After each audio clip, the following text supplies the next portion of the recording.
Alright, howdy peeps. How's everybody doing today? I know I just did a fellow bunch of videos the other day.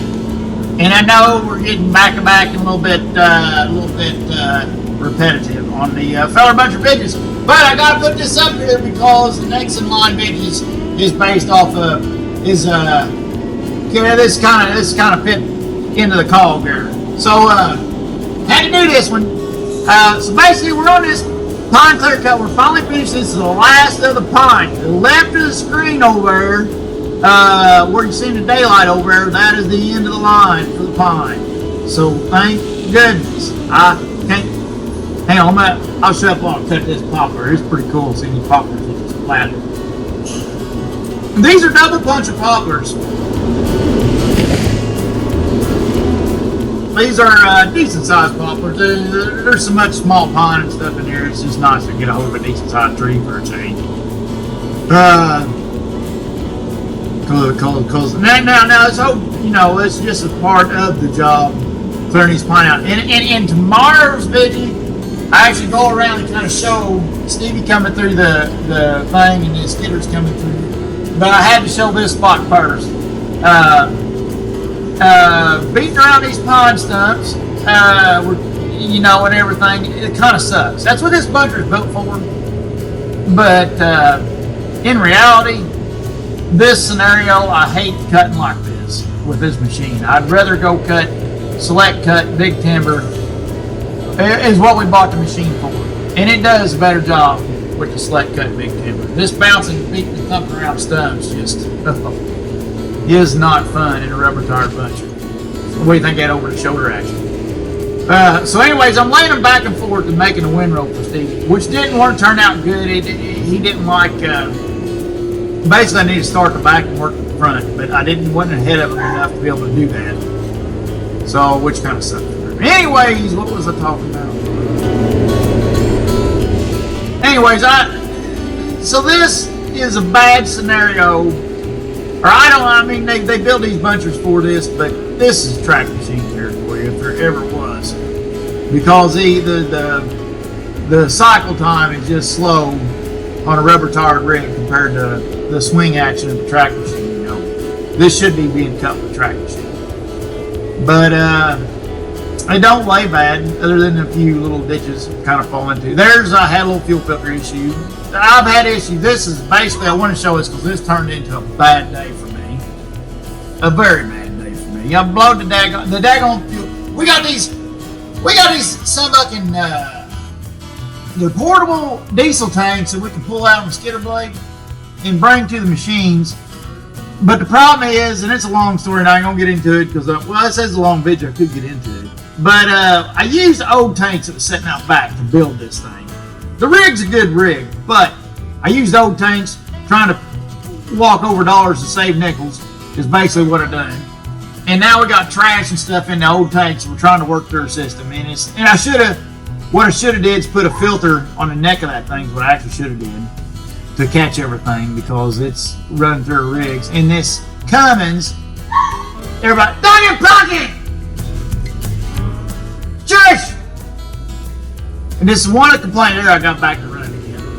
It's one of the complaints I got about Cummins. Now in reality, when you're logging, there is plenty of situations where dirt ends up in your fuel system. And these Cumminses, they're made for like a pickup and stuff, and it's just a simple thing. They took the primary filter on the suction side. They took the primary filter and they put it to where you could suck trash right into they got the primer before the primary filter. So any trash, they need to make it to where the trash floats right through the system, into the filter catches it, and then you go to the primer. See what I mean? But it ain't like that. It goes to the primer first, and that makes a bottleneck for the trash to grab. So then every once in a while you got to clean it out with these fuel tanks that we got going on. Gotta get in there and clean the son of a bucket out, and it's just aggravating. It's just, what's that? Dave Ramsey say broke people does broke things. It keeps them broke. Well, that's what we're doing. But, and there's a hard maple right there. There's a little hard maple. Yeah, I think that pretty much covers it. But no, this would be better with the track machine. Way better with the track machine. I just hate thumping, beating it. and the stump stakes are towed. This rig has John Deere axles in it, which is that a big one? Here's a big one. I'll shut up.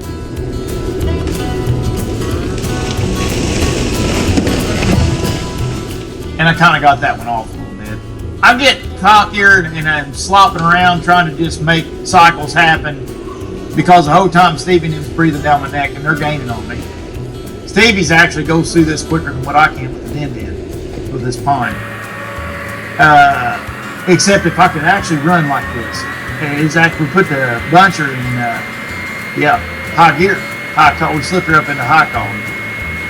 But, so, it's just, I'm being cocky, just throwing trees kind of willy-nilly, just try to stand in front of Stevie. But beating around these stumps actually takes its toll on this rig. And I actually ran the wheels off of it. At the end of this video, the tire, I'll run the tire off this rig. You can't really tell it. All you can do is kind of hear the last of the studs break and the machine fall down. But, and it didn't get, it was up there about where I'm at right now, is where the tire actually comes off. So we end up having to, and I didn't get that on video because I was pissed. I just aggravated and I didn't get on video because I was wrestling around with that son of a buck that we'd wrestled around with before because it's got them 3/4 inch course studs on it. It's got 14 bolt wheels set on John Deere 12,000 axles, and it's got 3/4 inch studs on it, and it needs a 7/8 spawn thread. You know, you got 14 7/8 spawn thread studs around instead of damn 3/4 inch jobs, and the wear and tear, the beating and thumping, and the wide tires and chains and everything, you know, everything just multiplies. And the big timber we're doing and the steep ground we get on, it just, the studs ain't enough. So it's not the first time it's broke, and that's what I got pissed about anyways. I didn't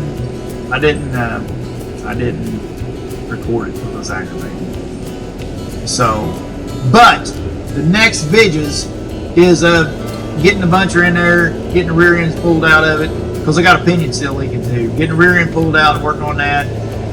Drill out the studs, put the 7/8 pine thread in them and stuff. But I had to show this video first before we did that, because it's actually at the end of this video the actual wheel falls off. But you can't see it. I guess that's it. I get up there on a double poplar later and really struggle with it. And it's a good one to see the struggle go on because of it and what it causes me.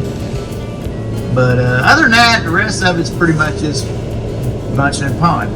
So I'll shut up so I quit drowning out the buncher and let you all listen to it go. And those of you that want to be nerds and watch it, I'm a nerd, so I kind of like watching stuff like that. But those of you who want to shut it off, before you shut it off, jump to the end of the video. You can see me run the wheel off of it right at the end, but it ain't covered real well. But those of you who want to watch it, watch on through. I'll shut up for the rest of the video. And another reminder, we'll be doing the next live feed I do. I will be covering the stuff that Cousin Joe sent, and I think Derek. If I didn't mention your name up, Derek, I'm sorry, buddy. But sent me a letter, or wrote me a letter and stuff, which is cool, and I want to read it to you guys. But I'll do that stuff at the next live feed and everything, which is hopefully going to be on time Sunday. But I didn't do one last Sunday because things were crazy and didn't get the job done. But this is what you're seeing after I cut this pine. Over and cut some steep, cool territory. Well, I covered it tomorrow anyways. Tomorrow night's video anyways. But anyways, thanks guys. Love y'all. Y'all's fantastic, and more good things to come. Keep it up, and keep between the ditches, and see, oh look at that. Look at this wall around that hole. Son of a buck. That's what I hate about this thing. You get in a hole, and you just gotta right there. Oh yeah, look at him go. Look at that. Now, if that ain't hepatitis, God, the pecker pole right there, I don't know what it is. Thanks everybody. Have a good one.